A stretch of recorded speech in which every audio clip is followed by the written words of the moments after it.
Hi අද මම voice කරන්න හදන්නේ FM ටැග් එකක් මේ ටැග් එක මන් දන්නේ මෙහෙම FM එකක් නම් අහලා නැහැ මං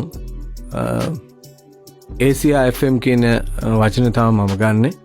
ඒකෙන් අපි බලමු වේරියේෂන් කීප එකකට වොයිස් කරලා මේ ටැග් එක කොහොමද වොයිස් කරන්නේ කියලා. හරි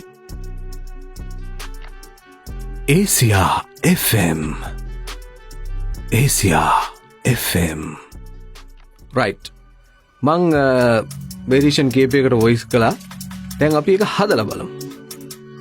ACR FM ACR FM ACR FM ACR FM ACR FM ACR FM ACR FM ඉතින් මේක වොයිස් කරන අයට වැදගත් වෙයි. අන්න ඒ හින්දා තමයි මේ වීඩියෝ එක කරේ. ඔයා වොයිස් කරන්න කැමති කෙනෙක් නම් මේ වගේ වේරියේෂන් වලට වොයිස් කරලා පුරුදු වෙන්න.